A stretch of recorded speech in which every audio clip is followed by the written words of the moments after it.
Hi hello ನಮಸ್ಕಾರ ಸ್ನೇಹಿತರೆ. ಇವತ್ತು ಮತ್ತು ನಾಳಿನ ಸಂಚಿಕೆಯಲ್ಲಿ ಏನಾಗ್ತದೆ ಅನ್ನೋದನ್ನು ಕ್ವಿಕ್ಕಾಗಿ ನೋಡ್ಕೊಂಡು ಬರೋಣ ಬನ್ನಿ. ಇಲ್ಲಿ ಭಾಗ್ಯ ಆದಿ ಮದುವೆ ಆಗಿದ್ರಿಂದ ತಮ್ಮ ಸ್ವೀಟ್ಸ್ ಎಲ್ಲ ಬಿದ್ದೋಗ್ತದೆ ಅಂತ ಹೇಳಿ ಅಕ್ಷುತಾ ಬಂದು ಕಂಪ್ಲೇಂಟ್ ಮಾಡ್ತಿದ್ದಾರೆ. ಇದಕ್ಕೆ ಆದಿ ರುಚಿಗೆ ಹೇಳ್ತಾರೆ ಇದಕ್ಕೆ ಭಾಗ್ಯ ಕಾರಣ ಅಲ್ಲ, ನಿಜಕ್ಕೂ ಭಾಗ್ಯ ಮೇಲೆ ಯಾಕೆ ಆಪಾದನೆ ಹಾಕ್ತಿದ್ರೆ, ಇದನ್ನೆಲ್ಲ ಹೇಗೆ ಸರಿಪಡಿಸ್ಬೇಕು ಅಂತ ಗೊತ್ತದೆ. ನಿಮಗೆ ಇದನ್ನು ಸಾಲ್ವ್ ಮಾಡೋಕ್ಕೆ ಬರ್ತಿಲ್ಲ, ಆದರೆ ಭಾಗ್ಯ ಇದನ್ನು ತುಂಬ ಈಸಿಲಿ ಸಾಲ್ವ್ ಮಾಡ್ತಾರೆ.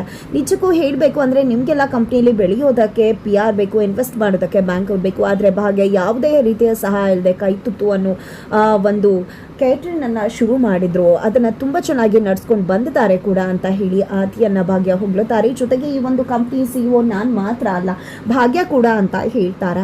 ನಂತರ ಭಾಗ್ಯ ಮತ್ತು ಆದಿ ಇಬ್ಬರನ್ನ ಕೂಡ ಮನೆ ತುಂಬಿಸ್ಕೊಳ್ಳಾಗತ್ತೆ. ನಂತರ ಇಲ್ಲಿ ಆದಿ ತಂದೆ ಕಾಮತ್ತವರು ತನ್ನ ಹೆಂಡತಿ ಸೀರೆಯನ್ನು ಭಾಗ್ಯ ಕೊಟ್ಟಿದ್ದೆ, ಇದು ನನ್ನ ಹೆಂಡತಿ ಆಸೆ ಆಗಿತ್ತು, ನೀನು ಸತ್ಯನಾರಾಯಣ ಸ್ವಾಮಿ ಪೂಜೆಗೆ ಇದೇ ಸೀರೆ ಉಟ್ಕೋಬೇಕು ಅನ್ನೋದು.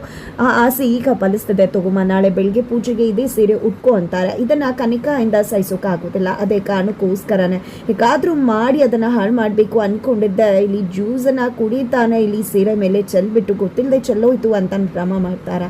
ನಂತರ ಇಲ್ಲಿ ಆದಿ ಅದನ್ನು ಡ್ರೈ ವಾಶ್ಗೆ ಕೊಟ್ಬಿಡಿ ಅಂತ ತಿಳಿಸ್ತಾರೆ. ನಂತರ ಇಲ್ಲಿ ಎಲ್ಲರೂ ಕೂಡ ಹೋದ ನಂತರ ಪೂಜಾ ಹೋಗಿ ಡ್ರೈ ವಾಶ್ಗೆ ಕೊಟ್ಬಿಡಿ ಅಂತ ಕೆಲಸದವ್ರಿಗೆ ಹೇಳಿದ್ದೆ. ಕನಿಕಾ ಹೋಗಿ ನಂದು ಒಂದಷ್ಟು ಬಟ್ಟೆಗಳಿದ್ದಾವೆ, ಅದನ್ನು ಕೂಡ ನೀವು ವಾಷಿಂಗ್ ಮಿಷಿನ್ಗೆ ಹಾಕ್ಬಿಡಿ, ನಾಳೆ ಪೂಜೆಗೆ ಬೇಕಾಗಿದೆ, ಇದನ್ನು ಕೊಡಿ, ಆಮೇಲೆ ಇದನ್ನೇನಾದರೂ ಮಾಡಿಬಿಟ್ಟಿರಾ ಅಂತ ಹೇಳಿದೆ. ಅದನ್ನು ತಗೊಂಡು ತನ್ನ ಅಮ್ಮನ ಸೀರೆ ಯಾವುದೇ ಕಾರಣಕ್ಕೂ ಭಾಗ್ಯಕ್ಕೆ ಹೋಗಬಾರ್ದು, ಭಾಗ್ಯಗೆ ಅದನ್ನು ಹಾಕ್ಕೊಳ್ಳೋ ಯೋಗ್ಯತೆನೇ ಇಲ್ಲ ಅಂತ ಅಂದ್ಕೊಂಡಿದ್ದೆ, ಅದನ್ನು ಸುಟ್ಟು ಹಾಕೇ ಬಿಡ್ತಾಳ.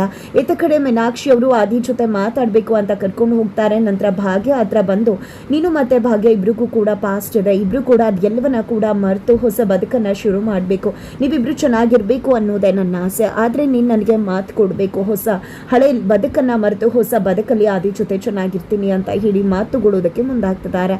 ಹಾಗಿದ್ರೆ ಭಾಗ್ಯ ಮಾತು ಕೊಡ್ತಾರಾ ಇಲ್ವಾ, ಏನಾಗತ್ತೆ ಮುಂದಿನ ವಿಡಿಯೋದಲ್ಲಿ ನೋಡಿ.